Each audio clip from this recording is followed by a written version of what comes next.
Everyone. तो friends, आज हम पढ़ेंगे ज्योग्राफी। ज्योग्राफी में मेनली तीन चीज़ें हमें पढ़नी होती है: सोलर सिस्टम, वर्ल्ड ज्योग्राफी और इंडियन ज्योग्राफी। ये दोनों काफ़ी बड़ा पार्ट है, तो उसे हम लेटर ऑन देखेंगे। आज हम पढ़ने वाले हैं सोलर सिस्टम, ठीक है। एसएससी, बिहार एसएससी या फिर रेलवे, किसी भी एग्जाम की तैयारी कर रहे हैं तो आपको 2 से 3 क्वेश्चन ज्योग्राफी से देखने को मिलते हैं। तो चलिए शुरू करते हैं हमारा सोलर सिस्टम। तो सबसे पहले हम बात करते हैं कि सोलर सिस्टम है क्या। तो देखिए, सोलर सिस्टम में सन होता है, 8 प्लैनेट है और एस्टेरॉइड बेल्ट है, ठीक है। ये 4 ग्रह आप देख रहे पा रहे होंगे, और इन 4 ग्रहों के बीच ये वाला जो देख रहे हैं ना आप, बहुत सारे पत्थर वगैरह, इसी को हम बोलते हैं एस्टेरॉइड बेल्ट, ठीक है। तो चलिए सबसे पहले हम देखते हैं कि जो सन है, ये सन आप देख पा रहे होंगे।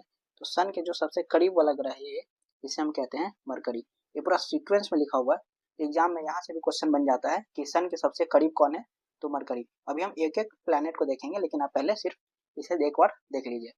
दूसरा है वीनस, जो यहाँ पे है। तीसरा है अर्थ, इस पे हम लोग रह रहे हैं, ये ब्लू प्लैनेट दूर से ही दिख रहा है। चौथा है मार्स, उसके बीच में है ये एस्टेरॉइड बेल्ट, ठीक है, दिख रहे हैं आप। इसके बाद है जुपिटर, जो कि ये है जायंट गैस, सबसे बड़ा। उसके बाद आपका आता है सैटर्न, 7वें नंबर पर है यूरेनस, और उसके बाद है नेपच्यून, ठीक। देखिए, 2006 से पहले टोटल 9 प्लैनेट्स थे, ठीक है, जो कि था कौन सा, प्लूटो। प्लूटो को हम 9वां ग्रह कंसीडर करते थे पहले, 2006 से पहले। 2006 में क्या हुआ कि जो इंटरनेशनल एस्ट्रोनॉमिकल यूनिट है, उसने इसे ड्वार्फ प्लैनेट बोल दिया। क्यों? क्योंकि जो इसका साइज है ना, काफी छोटा था, इस वजह से, ठीक है। और अगर आपसे पूछ ले कि जो ये प्लूटो है वो था कहाँ पर, उसका पोजीशन क्या था, जैसे अभी हमने देखा ना, ये सारे ग्रह मतलब सूर्य से ऐसे हैं, मतलब, तो जो प्लूटो है वो 9वां ग्रह था और नेपच्यून के बाद था। ये बेसिकली कहाँ पर था, ये जो आप देख रहे हैं ना, ये पत्थरों वाला, तो इसे हम बोलते हैं क्वीपर बेल्ट। क्या बोलते हैं? क्वीपर बेल्ट। इसी में कहीं पे प्लूटो था, ठीक है। तो ये बात आप याद रखिएगा। लेकिन अब ये प्लैनेट में हम इसे कंसीडर नहीं करते हैं, है तो अभी भी वहां पर, ठीक है। आप उसको नाम भले ही बोल दीजिए, उसे हम हमारे बोलने ना बोलने से क्या फर्क पड़ने वाला है। तो पोजीशन अभी भी वही है, लेकिन उसे अब हम प्लैनेट में कंसीडर नहीं करते हैं, ठीक है। तो चलिए अब एक एक को शुरू करते हैं, और सबसे पहले हम पढ़ेंगे सन को। तो सबसे पहले हम बात करते हैं सन यानी कि सूरज की। देखिए, हमारे सोलर सिस्टम में टोटल 8 प्लैनेट है और एक सन है। तो जो सन है ना, उसका मास है 99.8%। अब ऐसा समझिए कि 100% कोई चीज़ पूरा होता है, तो पूरा जो सोलर सिस्टम है अगर वो 100% है, तो उसमें 99.8% सिर्फ अकेला सूर्य है। इसका साइज कितना बड़ा होगा, इस बात को आप ऐसे अंदाजा लगा सकते हैं, ठीक है। और सन जो एक प्रकार का क्या है, स्टार है, प्लैनेट नहीं है। 8 प्लैनेट है, एक सन है, जो कि क्या है, स्टार है, तारा है, ठीक है। और इसमें हाइड्रोजन और हीलियम जो है वो मेन कंपोनेंट होते हैं इसके। इस बात को आप याद रखिएगा। इसमें आग जल रही है, ठीक है। तो जो इसका एनर्जी है, पूछता है कि जो सन में एनर्जी है वो कैसे फॉर्म होती है, कैसे बनती है, तो आप बोलिएगा न्यूक्लियर फ्यूजन होता है वहां पे। ऑप्शन में न्यूक्लियर फ्यूजन और न्यूक्लियर फीजन दोनों देगा आपको, याद रखिएगा। न्यूक्लियर फ्यूजन, FUSION, ठीक है। फ्यूजन का क्या मतलब होता है कि दो चीजें मिल करके एक चीज बन रही है, जिससे 2 हाइड्रोजन मिल रहे हैं और हीलियम बन रहा है, ठीक है। अब हमें जो एसएससी में पूछा जाता है, उस सन के लेयर्स सवाल काफी बनता है। तो सन में बेसिकली 6 लेयर्स होते हैं, ठीक है। सबसे अंदर का जो पार्ट होगा ना, जो दिख नहीं रहा है, उसे हम बोलते हैं कोर, ठीक है। तो कोर का जो टेम्परेचर है वो 15 मिलियन डिग्री सेल्सियस होता है सबसे ज्यादा। और सबसे अंदर का पार्ट है, इनर पार्ट है, ये याद रखिएगा, इनर पार्ट है सन का। अगर पूछ ले कि सन का सबसे इनर पार्ट किसे बोलते हैं, तो कोर को बोलते हैं। उसके बाद है रेडिएटिव जोन, जो कि आपसे उतना एग्जाम्स में नहीं पूछता है। कन्वेक्शन जोन, ये भी आपसे नहीं पूछता है। फोटोस्फेयर, जो रेड कलर में लिखे हुए हैं, वो एसएससी एग्जाम्स में बार बार पूछता है, ठीक है। ये जो फोटोस्फेयर है फ्रेंड्स, जो हम सूर्य को देखते हैं, तो जो पार्ट हमें दिखाई देता है ना चमकता हुआ, वो फोटोस्फेयर है, ठीक है। और इसका टेम्परेचर होता है 5500 डिग्री सेंटीग्रेड, ये भी याद रखिएगा, ठीक है। जो पार्ट हम देख पाते हैं, जनरली जब हम सूर्य को देखते हैं तो यही फोटोस्फेयर को हम देख रहे होते हैं, ठीक। क्रोमोस्फियर, क्रोमो से आपको पता चल रहा होगा कि बोल देगा कि जो लाल कलर होता है सूर्य का, वो कौन सा पार्ट है, तो वो है क्रोमोस्फियर, ठीक है। इतना बात आप याद रखिएगा।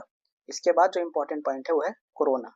कोरोना क्या है, बेसिकली आप ऐसा समझिए, देखिए ये सूर्य है, तो इसके जो लास्ट वाला पार्ट है ना, उसको हम बोलते हैं कोरोना, ठीक है। जनरली ये हमें नहीं दिखता, क्यों? क्योंकि ये वाला जो पार्ट है ना, वो काफी वो होता है, मतलब चमकीला होता है, इसमें बहुत ज्यादा हिट है, तो हम इसी पार्ट को देख पाते हैं, तो ये पार्ट हमें दिखाई नहीं देता। लेकिन जब सूर्य ग्रहण लगता है, तो चंद्रमा की वजह से हमें ये वाला पार्ट जब दिखाई नहीं दे रहा होता है, तब हम कोरोना पार्ट को ही देख रहे होते हैं। तो सवाल बनता है कि जो सूर्य ग्रहण लगता है, उस समय जो हम सूर्य का किनारे वाला पार्ट देख रहे होते हैं, वो क्या होता है, तो उसको हम बोलते हैं कोरोना। ठीक है, इसको आप याद रखिएगा। सबके सामने उसके इंपॉर्टेंट पॉइंट्स लिखे हुए हैं, आप इसको स्क्रीनशॉट ले सकते हैं, इसको वापस से पढ़ सकते हैं। ठीक है, अब कुछ और इम्पोर्टेंट फैक्ट्स हैं जो कि सन से हमें पढ़ने होते हैं। जैसे सनलाइट को पृथ्वी पर आने में 8 मिनट और 20 सेकेंड का टाइम लगता है, ये आप सभी को पता होगा। सन पर काले धब्बे कभी कभी हमें दिखाई देते हैं, उसे हम बोलते हैं सन स्पॉट। और एक चीज और याद रखिएगा, ये वहां पर होते हैं जहाँ पे सूर्य जो है सबसे ठंडा होता है, ये ठंडा पार्ट पे। मतलब ऐसे तो सूर्य बहुत ज्यादा हीट है, लेकिन कंपेरेटिवली कहीं तो ठंडा होगा ना, मतलब कहीं पे 5000 से डिग्री सेंटीग्रेड है, कहीं पे 2500 है। जहाँ पे सबसे कम टेम्परेचर है वहीं पे सन स्पॉट हमें देखने को मिलते हैं। ये बात काफी इंपॉर्टेंट है, एग्जाम्स में पूछे जाते हैं। इसके अलावा सन के दो फिनोमिनन आपसे पूछता है, जैसे सोलर विंड क्या होता है और सोलर फ्लेयर क्या होता है। ठीक है, सोलर विंड क्या होता है, जैसे पृथ्वी पे जैसे हवा चल रही होती है, वैसे ही सन पे भी हवा चल रहा है, मान लो ऐसा समझिए आप, तो उसे हम बोलते हैं सोलर विंड। उसमें क्या होता है ना कि कुछ चार्ज पार्टिकल्स जो है बाहर निकल रहे होते हैं, और वो चार्ज पार्टिकल्स हमारे पृथ्वी तक भी आते हैं, और हमारे पृथ्वी के पास क्या एटमोस्फेयर है, तो उससे टकराने के बाद नॉर्थ पोल और साउथ पोल पे एक लाइट का कुछ फिनोमेना होता है, लाइट जैसा कुछ बनता है, उसे हम बोलते हैं ऑरोरा। ठीक है, तो वजह से बनता है, तो आप बोलेंगे सोलर विंड की वजह से ऑरोरा फॉर्म होता है। ठीक है, सोलर फ्लेयर क्या होता है, जब सन में अचानक से एक्सप्लोजन हो जाए, मतलब वहां पे आग लगी हुई है, तो जब अचानक से कुछ ज्यादा एनर्जी निकल जाए और ब्लास्ट होता है ना, तो उससे बोलते हैं सोलर फ्लेयर। इसमें एनर्जी बाहर निकल रही होती है, अगर एनर्जी बाहर निकले तो सोलर फ्लेयर है, चार्ज पार्टिकल्स बाहर आ रहे हैं तो सोलर विंड है। सोलर फ्लेयर में क्या होता है, जो सैटेलाइट वगैरह है वो डिस्टर्ब हो जाते हैं। ठीक है, इतनी इंपॉर्टेंट पॉइंट्स था जो कि आपको सन से पूछा जाता है। ये क्विक रिवीजन है, और एक भी पॉइंट ऐसा नहीं है जो मैं छोड़ कर चल रहा हूँ, तो सारे पॉइंट्स आपके कवर हो रहे हैं। ठीक है, वीडियो अच्छी लग रही है तो वीडियो को लाइक और चैनल को सब्सक्राइब जरूर करें। अगला जो हमारा है वो है प्लैनेट। अब हम शुरू करेंगे प्लैनेट। ठीक है, तो प्लैनेट में जो सबसे पहला प्लैनेट है हमारा वो है मरकरी, यानी कि बुध। ठीक है, देखिए सन के सबसे नजदीक कौन सा ग्रह होता है, मरकरी, हम ऑलरेडी देख चुके हैं। इसका रोटेशन और रिवोल्यूशन ये दोनों कभी कभी आपसे पूछ देता है। देखिए पहले आप रिवोल्यूशन को समझिए, रिवोल्यूशन होता क्या है। तो ये सन है, सन के सबसे करीब कौन है, मरकरी, उसके बाद है वीनस, ये है अर्थ, और ये है मार्स। फिर आपका ये आ जाता है asteroid belt, Jupiter, Saturn, Uranus और नेपच्यून। तो सन के चारों ओर चक्कर काटने को हम बोलते हैं रिवोल्यूशन। तो जो सबसे नजदीक होगा उसका ये जो पाथ है वो सबसे छोटा होगा, तो सबसे तेज रिवोल्यूशन कौन करेगा, जो सन के सबसे नजदीक होगा। इससे कभी कभी एग्जाम्स में क्वेश्चन बन जाते हैं कि सबसे तेज रिवोल्यूशन कौन करेगा सन के, मतलब सन के चारों तरफ सबसे जल्दी मतलब रिवोल्यूशन कौन कर लेगा, कौन घूम लेगा, तो हो जाएगा कौन, मरकरी, क्योंकि ये सबसे करीब है तो इसका जो रास्ता है वो काफी छोटा है। उसके बाद कौन होगा, वीनस, क्योंकि इसका रास्ता इन इन सब के कंपैरिजन में छोटा ही है, और सबसे ज्यादा टाइम किसको लेगा रिवोल्यूशन करने में, सबसे लास्ट वाले नेपच्यून को। ठीक है, क्योंकि इसका जो रास्ता होगा वो काफी बड़ा हो जाएगा, है ना, आप समझ रहे होंगे मैं जो कहना चाह रहा हूँ। तो सबसे कम रिवोल्यूशन टाइम होता है मरकरी का, ये 88 दिनों में पूरा सन का एक चक्कर ले लेता है। ठीक है, इस बात को याद रखिएगा। रोटेशन वो होता है जब कोई भी प्लैनेट अपने अक्ष पे ऐसे ऐसे घूम रहा होता है, जिसकी वजह से दिन और रात होता है। ठीक है, तो रोटेशन जो है वो 59 दिन में करता है, ये बात भी आप याद रखिएगा। नेचुरल सैटेलाइट यानी कि जो मून होता है वो नहीं है मरकरी के पास, मरकरी के पास एक भी मून नहीं है। ठीक है, मून नहीं है, याद रखिएगा। देखिए होता है क्या कि सन के करीब जो प्लैनेट्स हैं जैसे मरकरी और वीनस, इन दोनों के पास एक भी मून नहीं है। ठीक है, ऐसे सीक्वेंस में याद रखिएगा तो आपको याद रहेगा। अभी हम आगे पढ़ेंगे लेकिन मैं आपको यहीं पे बता दे रहा हूँ। उसके बाद ये जो अर्थ है हमारा, अर्थ के पास एक मून है, चंदा मामा। इसके बाद है मार्स, मार्स के पास दो मून है, कौन कौन से, तो है फोबोस और डिमोस, काफी इंपॉर्टेंट नाम है। वैसे तो हम मार्स के आने पे पढ़ेंगे लेकिन आप हो सके तो याद रखिएगा। ठीक, जुपिटर के पास 95 से 100 के आसपास मून है, और सबसे ज्यादा मून जो है वो सैटर्न के पास है। ठीक है, सबसे ज्यादा मून सैटर्न के पास, वो मैं बाद में आपको बताऊंगा। अभी मैं बस एक आइडिया दे रहा हूँ कि अगर कभी पूछ ले कि संख्या या नंबर्स मून के, तो आप ऐसे याद रखिएगा कि सन के सबसे करीब दो प्लैनेट्स के पास कोई मून नहीं है अपना नेचुरल सैटेलाइट, अर्थ के पास एक है और मार्स के पास दो है। ठीक है, मैं जान रहा हूँ मैं कोई कुछ चीज़ों को ज़्यादा रिपीट कर देता हूँ, लेकिन आप याद रखिएगा तो आपके लिए काफ़ी अच्छा होगा। ठीक है, अब नेक्स्ट पॉइंट जो है वो है कि दिन और रात में टेम्परेचर डिफरेंस सबसे ज़्यादा किस प्लैनेट पे होता है, तो याद रखिएगा मरकरी पे। क्यों होता है, क्योंकि देखिए मरकरी के पास अपना एटमॉस्फेयर नहीं है। जैसे मान लीजिए ये मरकरी है, तो उसके पास अपना एटमॉस्फेयर ना होने की वजह से जो सनलाइट आता है, आया तो मरकरी पूरा हीट हो गया 430 डिग्री सेंटीग्रेड के आसपास। जैसे ही रात हुआ, चूंकि यहाँ पे कोई एटमॉस्फेयर ना होने की वजह से पूरा का पूरा सनलाइट वापस चला जाता है, यहाँ पे नहीं रह पाता। ठीक है, तो ये पूरा ठंडा हो जाता है रात में और करीब -180 डिग्री सेंटीग्रेड का टेम्परेचर हो जाता है। तो दिन में इतना ज़्यादा गर्म, रात में इतना ज़्यादा ठंडा। इसलिए अगर सवाल ऐसे पूछ ले कि प्लैनेट में, मतलब सोलर सिस्टम में कौन सा प्लैनेट है जिसके दिन और रात के टेम्परेचर में बहुत ज़्यादा डिफरेंस है, तो वो हो जाएगा आपका मरकरी। कारण क्या है? इसके पास जो एटमॉस्फेयर है वो नहीं है या तो बहुत पतला है। ठीक है, नेक्स्ट पॉइंट है, सन के पास, सन के सबसे करीब है पर सबसे ज़्यादा गर्म नहीं है। ठीक है, कभी कभी क्या होता है, पूछ लेता है कि सबसे हॉटेस्ट प्लैनेट कौन है, तो आप ऐसा नहीं सोच लीजिएगा कि सन के सबसे नज़दीक में इसलिए सबसे ज़्यादा हॉटेस्ट होगा। सबसे ज़्यादा हॉटेस्ट जो है वो वीनस है। वीनस का जो टेम्परेचर है 465 डिग्री सेंटीग्रेड का है और इसका 430 है। ठीक है, ये वीनस का है और वीनस सबसे हॉटेस्ट प्लैनेट है पूरे सोलर सिस्टम में। ठीक, तो अभी हम वीनस पढ़ेंगे तो उसको पढ़ेंगे, लेकिन मरकरी के इतने इंपॉर्टेंट पॉइंट्स हैं जिन्हें आपको ध्यान में रखना है।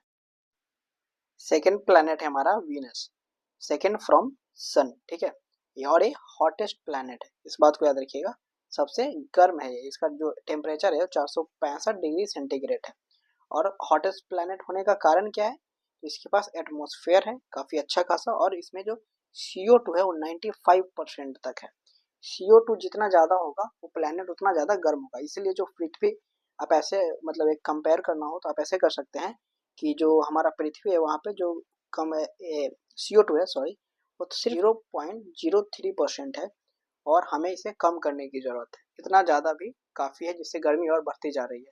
तो सोचिए, जब वीनस है उसके पास 95% तक CO2 है, तो वहाँ पे कितनी ज़्यादा गर्मी होगी, क्योंकि वो क्या करता है ना, CO2 सन की जो लाइट है ना उसको ट्रैप करके अपने पास ही रख लेता है, तो वो काफ़ी हॉट हो गया इस वजह से। ठीक है, रोटेशन और रिवॉल्यूशन, यहाँ से एक सवाल ट्रिकी बनता है और ये है कि इसको रिवॉल्यूशन में, यानी कि इसका जो एक साल है वो 225 दिन का होता है और एक दिन जो है वो 243 दिन का होता है। जैसे रोटेशन में अपने अक्ष पे इसको घूमने में जो है वो 243 दिन लग जाता है और सूर्य के चक्कर काटने में इसको 225 दिन ही लगता है, यानी कि उसका एक साल जो है ना एक दिन से छोटा होता है। काफ़ी ट्रिकी है, इस तरह के क्वेश्चन कभी अगर बन जाए तो आप इसको याद रखिएगा। ठीक है, और ये उल्टा घूमता है। बाकी प्लैनेट्स क्या हैं, वेस्ट टू ईस्ट रोटेट करते हैं। ठीक है, मतलब अपने अक्ष पे सारे planets west to east rotate करते हैं, याद रखिएगा। पृथ्वी भी वेस्ट टू ईस्ट रोटेट करता है, इसलिए जो सन है वो सूर्य की ओर सुबह में उगता है। ठीक है, लेकिन वीनस जो है ना वो ईस्ट से वेस्ट की ओर रोटेट करता है। ये रोटेशन है, याद रखिएगा, रिवोल्यूशन मत समझ लीजिएगा आप, रोटेशन है इसका। ठीक है, दो ही ऐसे प्लैनेट्स हैं जो ईस्ट से वेस्ट की ओर रिवोल्यूशन करते हैं, वह एक तो यूरेनस हो गया, दूसरा हो, सॉरी, एक तो वीनस हो गया, दूसरा है यूरेनस। यूरेनस, यू और वी, ये दो जो है वो ईस्ट टू वेस्ट रोटेट करते हैं। बाकी 6 ग्रह वेस्ट टू ईस्ट रोटेट करते हैं, तो इस बात को याद रखिएगा। वीनस को ही मॉर्निंग और इवनिंग स्टार भी कहते हैं और ये सबसे चमकीला ग्रह भी है। मतलब नंगी आंखों से भी कभी कभी हम इसे देख पाते हैं। सूर्य को देखते हैं, मून को देखते हैं, और अगर कभी कोई प्लेनेट दिखता है तो वो होता है वीनस, सबसे चमकीला ग्रह है हमारा। ठीक है, इसमें ट्विन सिस्टर ऑफ अर्थ भी कहते हैं। कारण क्या है? क्योंकि इसका जो शेप और साइज है वो बिल्कुल अर्थ के जैसा है। ठीक है, तो काफ़ी इंपॉर्टेंट है, तो इसको याद रखिएगा। अब हम बात करते हैं, सॉरी, अब हम बात करते हैं अर्थ की। अर्थ काफ़ी इंपॉर्टेंट है, इसे हम ब्लू प्लैनेट बोलते हैं। ठीक है, इसमें 71% भाग पे पानी है, 29% पे लैंड मास यानी कि धरती है। तीसरा ग्रह है सूर्य से, ये बताने की जरूरत नहीं है मुझे। पूरे सोलर सिस्टम में यही एक प्लेनेट है जहाँ पर लाइफ एग्जिस्ट करती है। पूरे प्लेनेट सोलर सिस्टम में 8 प्लेनेट है, उसमें सिर्फ अर्थ ही एक ऐसा प्लेनेट है जहाँ पर लाइफ है। ठीक है, सबसे ज़्यादा डेंस है। डेंस का मतलब कि जो इसकी डेंसिटी है वो सबसे ज़्यादा है, यानी कि जो इसके मासेस से काफ़ी क्लोजली एक दूसरे से जुड़े हुए हैं। ठीक है, आई होप कि डेंसिटी आपको पता होगा। डेंसिटी से एक इम्पॉर्टेंट सवाल बनेगा, पूछ देगा आपको कि जो पूरा सोलर सिस्टम है उसमें सबसे कम डेंसिटी किसका है और सबसे ज़्यादा डेंसिटी किसका है। तो सबसे ज़्यादा तो डेंसिटी है अर्थ का, और सबसे कम डेंसिटी अगर पूछ ले, सबसे कम,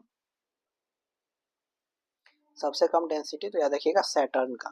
सैटर्न का जो डेंसिटी है ना वो 0.69 है, और इतना कम है कि ये अगर हम इसे पूरा उठा करके पानी में डाल दें तो पानी में ये डूबेगा नहीं। पूरा जो सैटर्न ग्रह है हमारा वो पानी के ऊपर तैरने लगेगा, क्योंकि जो पानी का डेंसिटी होता है वो होता है 1, और अगर इससे कम किसी भी चीज़ का डेंसिटी होता है तो वो पानी में वो तैरने लगता है। वाटर का डेंसिटी 1 होता है, इतना तो आपको भी पता होगा ही, ठीक है। अब हम बात करते हैं अर्थ के एटमॉस्फेयर की। तो जो अर्थ का एटमॉस्फेयर है उसमें 78% नाइट्रोजन होता है, 21% ऑक्सीजन है, और 0.03% कार्बन डाइऑक्साइड है। इसे हम काफ़ी इम्पोर्टेंट मानते हैं, एग्जाम्स में भी बार बार ये पूछा जाता है, ठीक है। अभी हमने देखा था कि कैसे वीनस पे ये वाला जो CO2 है वो 95% के आसपास है, इसीलिए वहाँ पे ज़्यादा गर्मी है, ठीक है। हमारे पास इतना ही है तो फिर भी काफ़ी गर्मी लगती है हमें, ठीक है। अर्थ का शेप कभी कभी पूछता है, ये परफेक्ट राउंड नहीं है, बिल्कुल गोल, मतलब फुटबॉल की तरह नहीं है, ये जियोइड शेप बोलते हैं इसको, याद रखिएगा, काफ़ी इंपॉर्टेंट है। जियोइड शेप का क्या मतलब है कि जो पोल्स है ना, पोल्स पे चपटा होता है। अब कुछ इस तरीके का है अर्थ, यहाँ पे और यहाँ पे थोड़ा सा चपटा है, ठीक है, तो इसको याद रखिएगा। ध्रुवों पर अर्थ का शेप है वो चपटा है। अब अर्थ के पास एक नेचुरल सैटेलाइट है, अभी हमने पढ़ा था मून, है ना। तो मून से काफ़ी इंपॉर्टेंट सवाल पूछे जाते हैं, तो उसको हम थोड़ा पढ़ लेते हैं, काफ़ी इंपॉर्टेंट है मून। स्टडी ऑफ मून इसे हम बोलते हैं सेलेनोलॉजी, ठीक है। अर्थ से जो इसका डिस्टेंस है, अर्थ से जो दूरी है वो है 3,84,400 किलोमीटर। रोटेशन और रिवोल्यूशन दोनों 27.3 डेज में होता है, इसलिए यहाँ पे 14 दिन रात और 14 दिन जो है वो दिन होता है। सॉरी, मैंने उल्टा बोला और कुछ और लिखा, ठीक है। और इसी कारण मून का सिर्फ एक ही हिस्सा हम देख पाते हैं। क्या होता है कि जितना स्पीड से रोटेट कर रहा है उतना ही स्पीड से रिवोल्यूशन भी हो रहा है। तो जो हिस्सा हमारे सामने होता है ना, हमेशा एक ही फेज सन का हम देख पाते हैं, और टोटल लगभग कहीं पे 57% दिखेगा आपको, कहीं पे 59%, इतना ही हिस्सा है जो हम चंद्रमा का देख पाते हैं, मून का देख पाते हैं। काफ़ी इंपॉर्टेंट है, इसको याद रखिएगा। चंद्रमा के पास अपना कोई एटमॉस्फेयर नहीं होता है, इसलिए हम वहाँ पे साउंड में ट्रेवल नहीं करते। मतलब अगर हम और आप दोनों मून पर चलें तो मैं कुछ बोलूँगा तो आप सुन नहीं पाएंगे, क्योंकि साउंड को ट्रैवल करने के लिए क्या चाहिए, मीडियम की जरूरत होती है, और वहाँ पे मीडियम नहीं है किसी भी तरीके का, ना हवा है ना कोई गैस है, ठीक है। इसलिए वहाँ पे एटमॉस्फेयर है ही नहीं। और सूर्य का अपना कोई लाइट, सॉरी, मून का अपना कोई लाइट नहीं होता है, वो सन के लाइट की वजह से चमकता है और उसी के लाइट को रिफ्लेक्ट करता है। इतनी बातें आपको मून से पता होनी ही चाहिए, ठीक है। नेक्स्ट वीडियो में हम मार्स, एस्टेरॉइड बेल्ट और बाकी और जो 4 ग्रह हैं उसको पढ़ेंगे।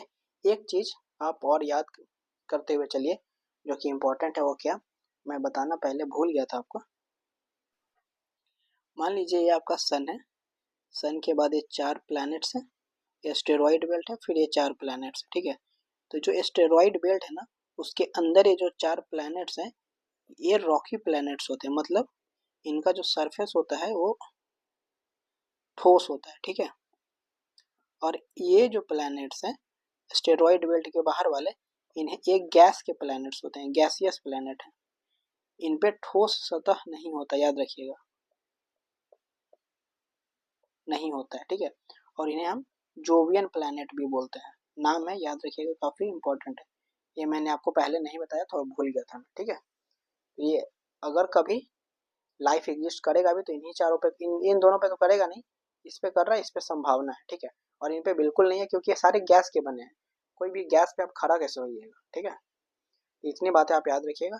नेक्स्ट वीडियो में मैं आपको पढ़ाऊंगा मार्स, एस्टेरॉइड बेल्ट और ये चारों प्लैनेट्स।